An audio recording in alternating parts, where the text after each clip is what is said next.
In today's vlog, we're going to be taking you back to Titanic in beautiful Hamburg. Also, we're going to be showing you everything we got up to in the beautiful Bruges. And of course, fun at sea aboard the amazing Independence of the Seas.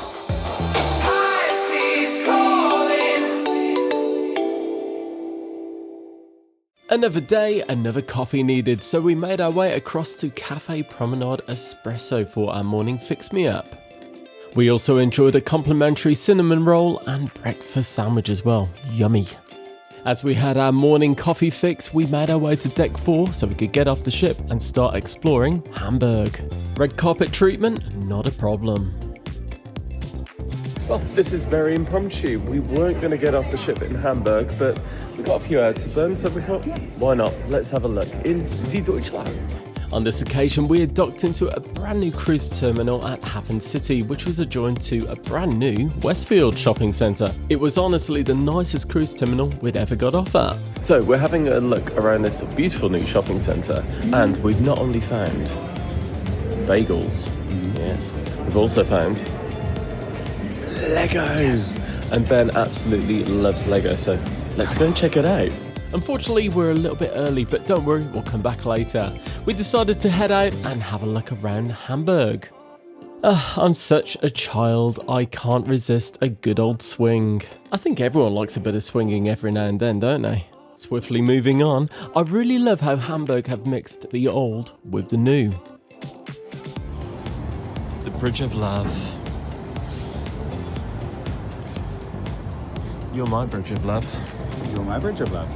Yeah. We will bring a padlock for December. Yes, that's right. We're coming back to Hamburg, guys, for the Christmas markets and all that. So if you'd like to see that, you gotta hit subscribe.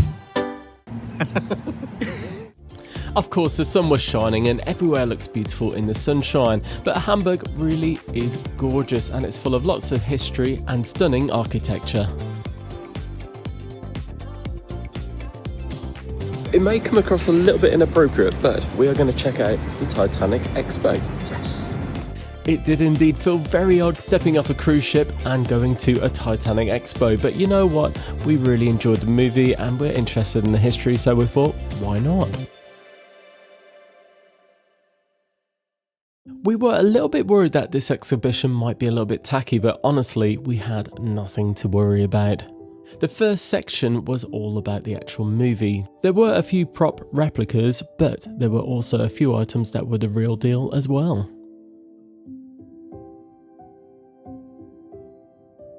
As we moved through the experience, we were taken through different mock-ups of different parts of the ship. From memory, this was a mock-up of one of the first class corridors, and I love the way that they used mirrors to make the space look bigger than what it actually was.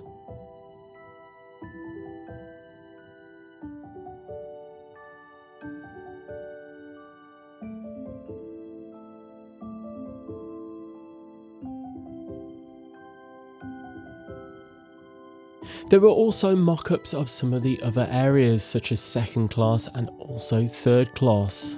I believe this would have been one of the second class rooms, and it was so cool to be able to see what it would have looked like. Of course, one of the standout features of this exhibition was the grand staircase. I'm sure I've seen this in the Nickelodeon once before. Then we have the wheelhouse at the ship's bridge, and more items from the ship itself.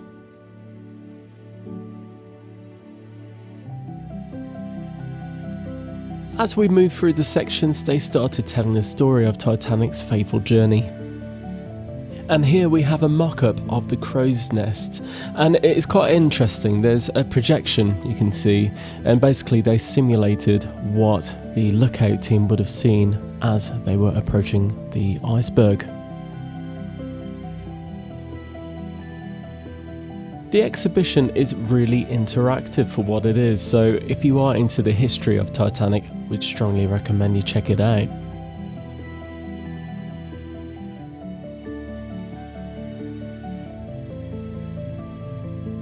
Next we headed into the boiler rooms. The effects in here were really good actually. It was really realistic, to the point where they even had smoke coming up from the floor. And here we have a mock-up of the wireless room.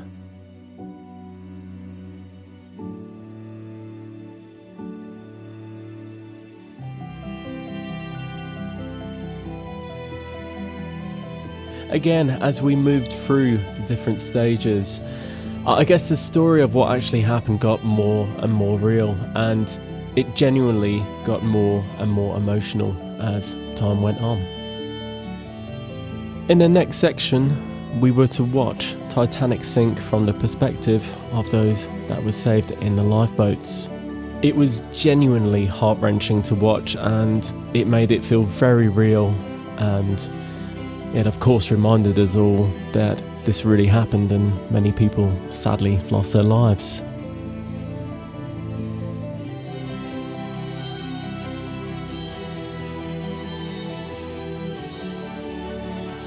At the start of the experience, we were given a ticket and it had a name on the ticket, and they told us to keep hold of this as it would all make sense at the end. Here, everyone that was saved and lost from the sinking of Titanic were listed. We adored this part of the exhibition because what could have been so tacky was made into a tribute to these people that were sadly lost. This way, the people can be remembered and people can be reminded that although we all loved the movie, this really happened.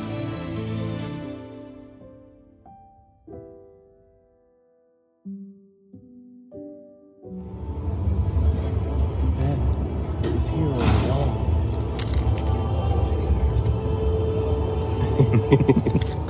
Well guys, that was emotional, wasn't it? Let's perk things back up and get back into Hamburg. We couldn't go away on holiday and not bring our baby girls back a present, so we went into Dog's Gourmet for some toys. And then we headed back to the Lego store. Now, if you're into your Lego, this is the place to be. It's the biggest Lego store we've ever been in. And of course, Ben wouldn't be able to leave the store without picking something up. We started missing cruise life, so we headed back to Indy. So, my love, you're a happy boy, aren't you? I am. You got so some happy Legos. My jeans are falling off. You got some Legos. I did. Yay. Let's go. Shall we get back on the ship? Yeah. We sure did. We got back on board and we headed to the Perfect Storm water slides. If you're a fan of water slides, you will absolutely love these. 1, 2, 3.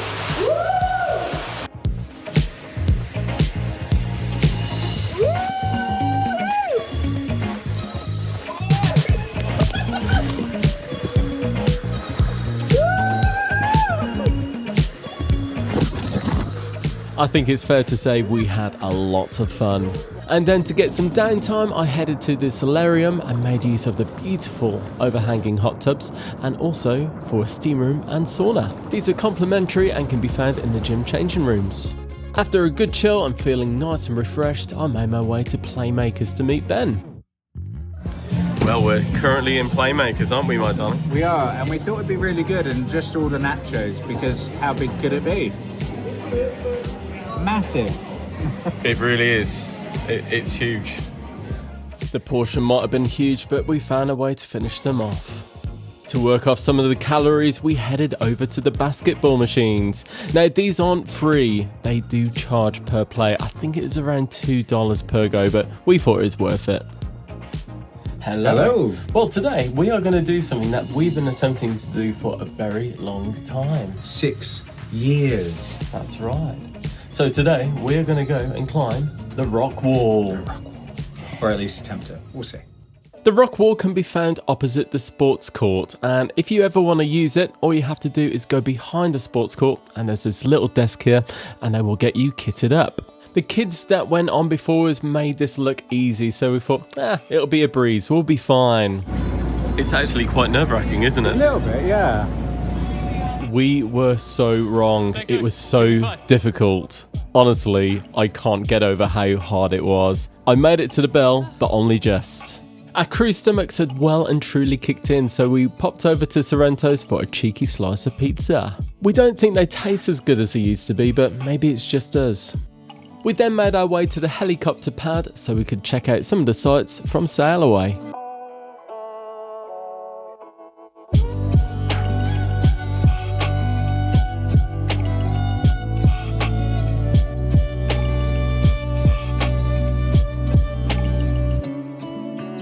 We then headed to the Schooner Bar. The Schooner Bar by far is one of the most popular bars, especially on a sea day. If you're heading there for a quiz, make sure you get there early because otherwise you're probably not going to get a seat. These marshmallow old fashions are gorgeous. After a few of those, we made our way back to the cabin to get ready for the evening ahead. So just a quickie, we're going to Chops. Yay! Clearly running late, as usual.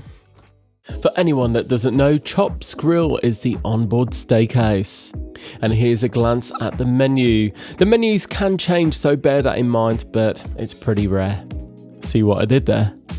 Hey, so tonight we're in Chops Grill. We're really looking forward to it. It used to be one of our favourite restaurants, so we're hoping it still is. Yeah, I'm sure it will be. So we're actually quite nervous because the last time we came here, we had the grilled black pepper bacon and we absolutely loved it. That was 6 years ago on this very ship. But since, we've been on a Anthem of the Seas twice and it just wasn't very nice. It was just sort of floppy and fatty and it wasn't nice. So hopefully this time it'll be amazing. Chops is a really nice restaurant and it's got a really nice date night feel to it. The ocean views are beautiful if you're lucky enough to get a window seat. Chops bread is absolutely gorgeous. Yum. For my starter, I went for the carpaccio and it was stunning. It always is, to be honest. And Ben went for the tuna tartare. And Ben, what did you think of the tuna tartare, darling? And he enjoyed it very much. And we were super duper naughty and ordered the black peppered bacon slice. And it was so worth it. Then for mains, I went for the New York strips and we shared some tater tots, fries, and also some mushrooms. And Ben went for the rack of lamb, and honestly, it was mouth-wateringly good. I was pretty jealous, I can't lie. For desserts, Ben went for the apple pie, and he said he really enjoyed it. A little bit heavy, but he loved it. And I went for this rather funky-looking sorbet, and it was really tasty. I really enjoyed it.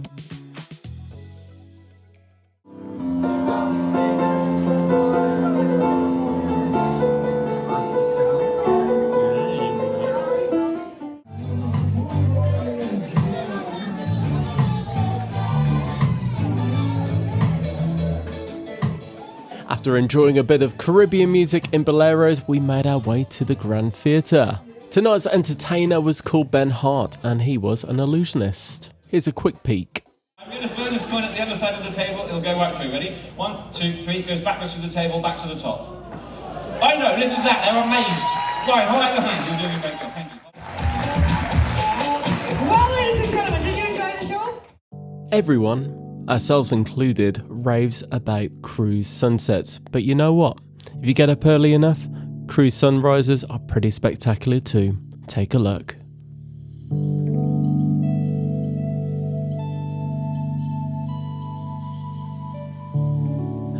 What a way to welcome the day. Hello. Hey, So we haven't done breakfast in the main dining room yet, so we're going to check it out.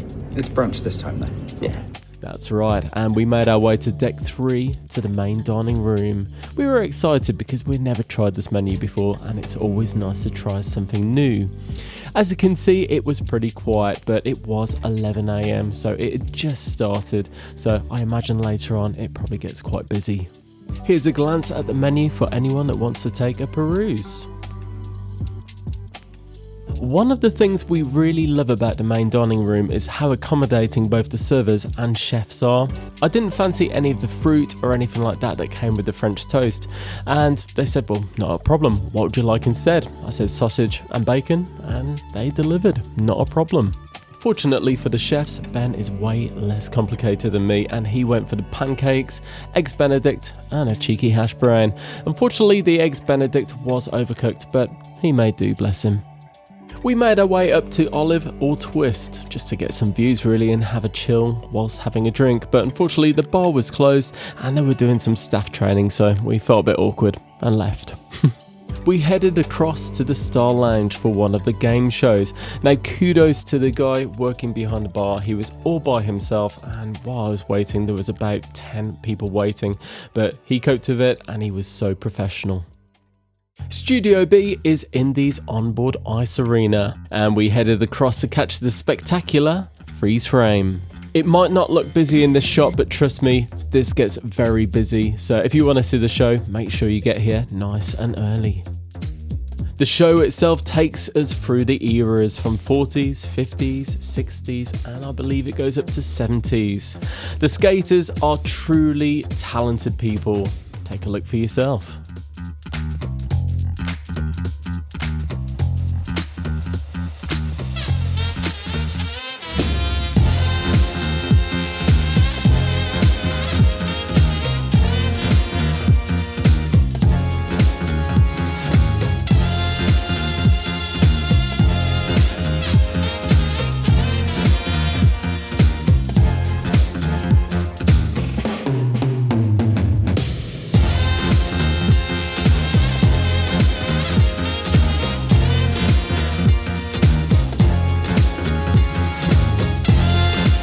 Even though we've seen the show before, we both really enjoyed it, and it still blows my mind that there's even an ice skating rink on the ship. It's crazy. Oh, we got another cloth animal. Well, hello. Yes, hello. It's been another sea day aboard Independence of the Seas. It has indeed. And we just had a good old chill, haven't we? Yes. Yes, we have. We've just enjoyed, like, doing everything that Independence of the Seas has to offer. You know, be it eating in Playmakers. The ice show. Yeah, the ice show was great. Yeah. Really, really good. I used the steam room and sauna earlier on. That's so good. And it's completely free. Yay. And it was like pretty much empty. Yes. No, I got up early to watch a sunrise. That was beautiful. Yes. So we are enjoying every moment. Well, pretty much every moment. But yeah, overall, we love it. Well, tonight we are going to see what happens. We're going to see Greece. Yes, we are. I know that much. What else are we doing? Oh, we're going to the main dining room. We're going to the MDR. We're going to give it another go. The first night wasn't very good, if you've seen the other episode. But we're going to give it another try because anyone can have a bad show, can't they? Exactly. So, and yeah, we'll see what else the night leads to. Yay.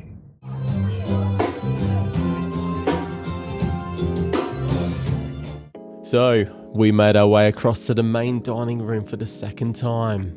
We were optimistic that this dinner would be better than the last one we had. Here's a glance at tonight's menu. It claimed to be a taste of the UK. Take a note of the escargot. Snails with your fish and chips, sir? Of course, I'm kidding, I'm not being facetious.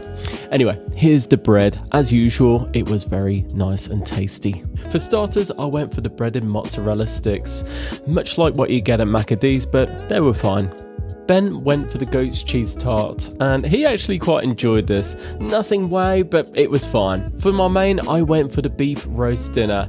It was largely fine, a little bit cold, and the meat was a little bit stringy, but other than that, it was fine. And Ben went for the chicken and mushroom pie, and he really enjoyed it.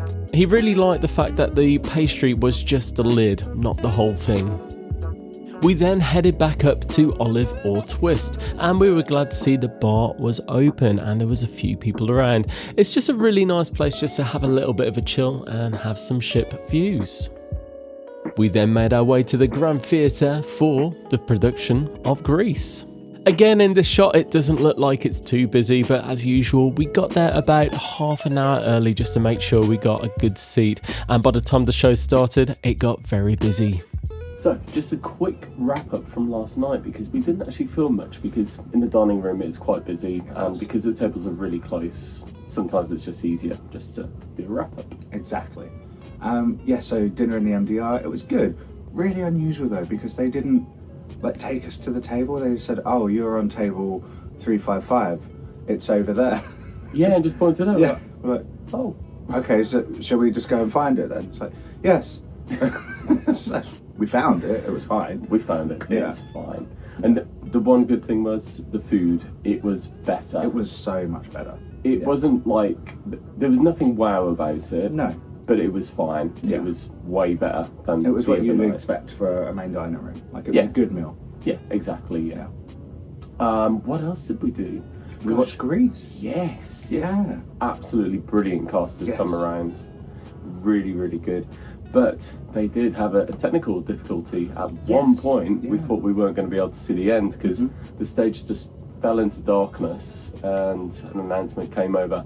we are experiencing technical difficulties. I'm like, oh man, it's just getting to the good bits. But luckily, they worked it out and we were able to see the end. And yeah, they were really good. Really, really good. One of the Great best casts I've seen on Royal Caribbean. And to be fair, Royal Caribbean always go all out on entertainment, especially the Broadway style shows. And yeah, they excelled I last think night. Danny, Kaniki and Rizzo were awesome. Really They were good. Sandy was very phenomenal. good as well, obviously. Yeah. Goes without saying, doesn't it? Well, we are currently in not so sunny Bruges. Today we are going to get off ship and have a little mooch around and see what we see and have some Belgian waffles and Probably a beer. Yeah, cheeky Stein or two. Yes. So stick around. Or and- two. Ooh, yeah. Well, you heard it here first. Stick around and let's see what we get up to. Before we do anything, let's go and grab some breakfast at the buffet. And that indeed we did. For anyone that's a regular to our channel, you might know that we're not really normally keen on cruise buffets, but on Indy, we really enjoyed it. Every time we came here, the food was pretty fresh and tasty, so we couldn't really complain. On the occasions that we visited the buffet, it wasn't manically busy like we'd experienced on some other cruises, so yeah, we gave it a good old thumbs up. We then made our way across the Bridge of Hope to get a coffee. The Bridge of Hope. Service was always pretty quick in here and the coffee was always tasting good. We then made our way out to deck 4 so we could get off the ship and experience Bruges. Well, it looks a little bit dull, but it's not going to dampen our spirits. No, it will not. The ramp getting off the cruise ship was pretty steep, but it was really good to see the staff helping out people that needed any assistance. We then jumped onto a shuttle bus to get into the centre of Bruges. So, we're in Bruges. We are. We're we just off the coach. Yes. €30 return per person is what they've charged us. So it's a bit more expensive than doing it on the train. Yeah. But at least it's direct and straight in. exactly. That said, they've dropped us here and we've got no idea where we're going. No, So, I'm going to consult Google Maps. yes, let's have a look. Hey, so we just checked Google Maps, and from where you get dropped off by the transfers, it's actually a 20-minute walk each way into the city. So it's a bit poor, really, considering it was an expensive transfer. Yeah. Like twice what we would have paid if we would have done it ourselves. And actually, we haven't saved any time. It's going to cost us time as well as money. Exactly, but on the bright side, at least when we go back, it takes us directly back to the cruise it terminal. still does get us directly back to the ship.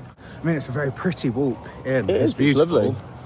But just bear it in mind in terms of timekeeping. Yeah, especially if you've got mobility issues. You are dropped outside the city, not inside, as you would be led to believe.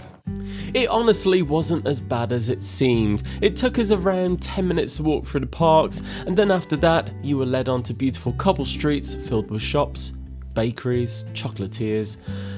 It was just amazing. Take a look.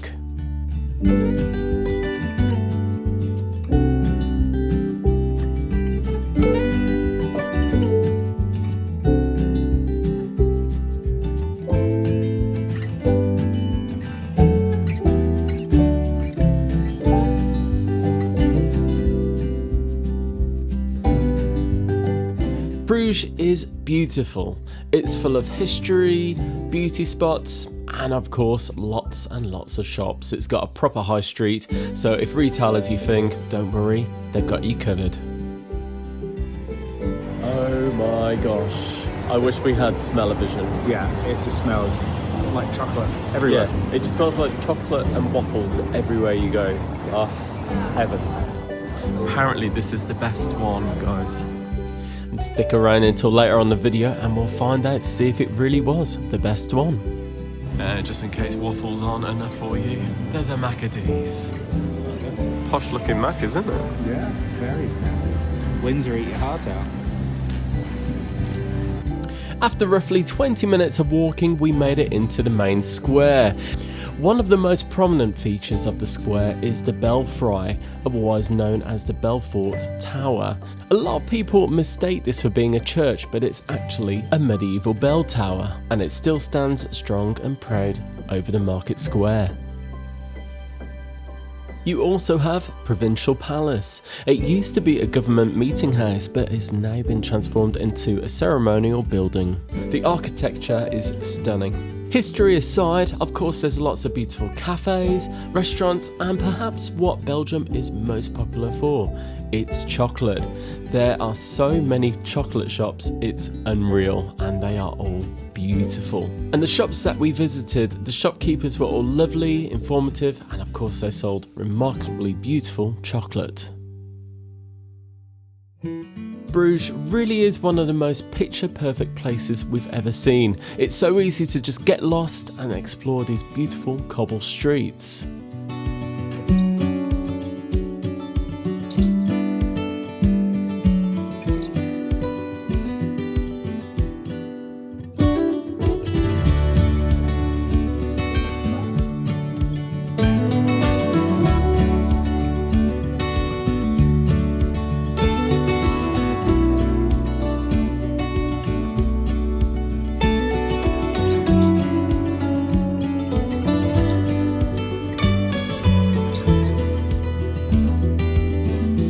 We mentioned earlier on we were going to head back to Chez so we could find out if this really was the best waffle in town.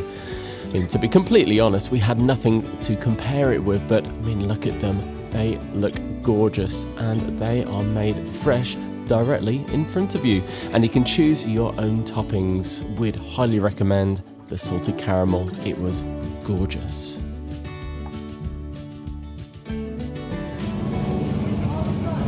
So, a real Belgian waffle. I went for salted caramel.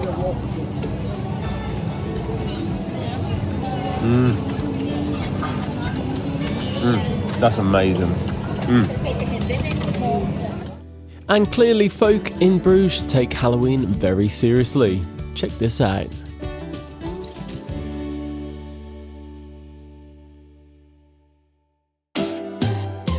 Well guys, I know it's a bit early, but we couldn't resist but check out this gorgeous Christmas shop. As we said earlier on in the vlog, we're going to be heading back to Bruges, Hamburg and also Rotterdam for a Christmas cruise aboard Cunard's Queen Anne later on in the year. So if you'd like to see what we get up to, make sure, if you haven't already, to hit that subscribe button and ring that pesky notification bell so YouTube can let you know when we release the new episodes.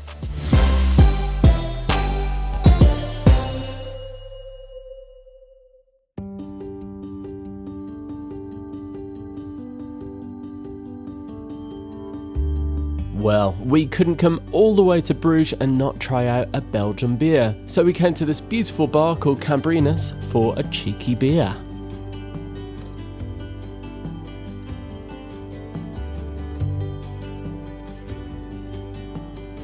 As you can see, it's a really beautiful pub/restaurant.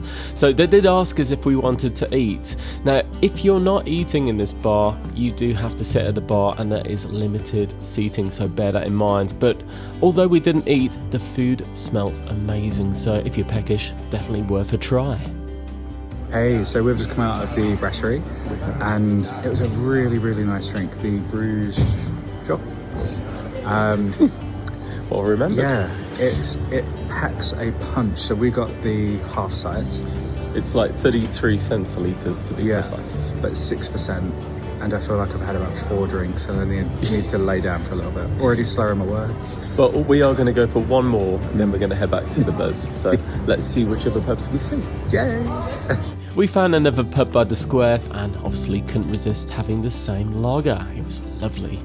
On the way back to the coach, we also came across this slightly misleading bar. It looked beautiful. We would have gone in, but it was very busy. And this is the thing about places like Bruges, they often get busier throughout the day. So it normally pays off to get off the ship as early as you can so you can explore without the crowds. We then headed back on the coach back to the ship. The trip took around 20 minutes, so pretty quick. When we got back on board, we headed to the Schooner Bar as there were a few quizzes that we wanted to take part in. And being the last day, let's just say that we put our deluxe beverage package to good use. We're hiding something from you. Yeah. With good reason as well. We're packed. It's time. Yes. It's time to get a little bit tipsy one more time, have some really nice food in Giovanni's, and then go get our girls tomorrow morning. Bebe girls. Bebe girls. And we can't wait. And before that, yeah, we've got Giovanni's, we've got ABBA on the promenade deck. In which will 14 be minutes, fun. we're really late. Will be fun. And also for the main event tonight, the farewell show, there's a comedian. Yes. So stick with us and let's see how we get on. Yay. One of us is crying, one of us is lying. Deep down you and I know. See, this is what happens when we get a drinks package. We've got to stop doing it. For our last evening meal aboard the beautiful Independence of the Seas, we headed back to Giovanni's. I can't believe it's our last night already. It's been a quick 5 days. We've had a lot of naps, which sounds odd, but we've needed them. And it's just been such a great time. It really was, and we were treated to a beautiful ocean view for our last meal. And of course, it came with all the trimmings. For anyone that wants to take a glance at the menu, here it is.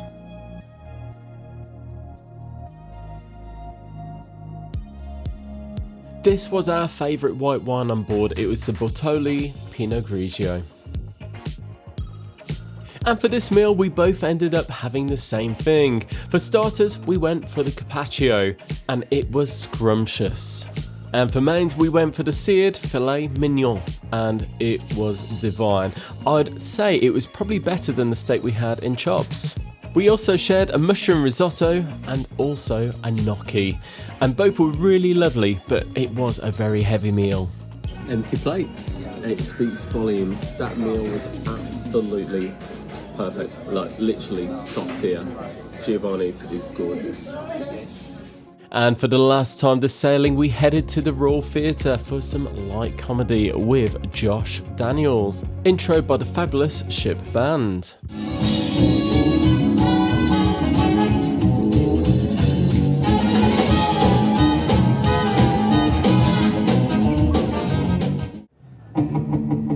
Since I was a young kid, I was desperate to play rock, but instead of playing football, I just played with my guitar. And now, you're gonna love the adult show at 10:30. A morning sight many of us have become familiar with, Southampton. Well, here we go, disembarkation day. Just gotta return these towels, then we'll go for our key breakfast. Rather annoyingly, on disembarkation day, the towel station is closed, so if you still have your towels, you have to take them to deck 5 at the champagne bar. After we did a little bit of last minute packing, we headed over to deck 5 to the main dining room for a last little treat. The key programme includes a key breakfast. It's a really nice quiet setting and it's a really nice menu. If you wanted to, you can have steak for breakfast, very posh. The buffet, of course, on disembarkation day is normally really busy, so seeing a really nice quiet restaurant was a very big treat. As we had quite a heavy meal the night before, we kept it simple and just ordered some brekkie sides. All really tasty apart from these rather sad looking sausages. And that's it. We're just gonna get our cases and off we go. Disembarkation can be quite busy at times, and on this occasion we decided to use self-assist, which means we just carry off our own cases. As part of the key program, we were supposed to get a priority disembarkation, but we couldn't find any signs and we couldn't find anyone to speak to, so we just joined the normal queue. It took about 30 minutes to get off, and in the grand scheme of things, that wasn't really long, but as we paid for a little perk, we're disappointed we couldn't make use, but we made it off all the same, so all is good. For anyone that's new to cruising, if you decide to leave your cases outside your cabin door the night before disembarkation, you will find your cases in the baggage hall. They're normally organised in order of deck, so they're normally pretty easy to find. This is where AB parking really paid off for us, because we literally got outside the terminal, crossed over the road, and our car was ready and waiting for us. So we waved our final goodbyes to Independence of the Seas and got on the road so we could go and pick up our baby girls.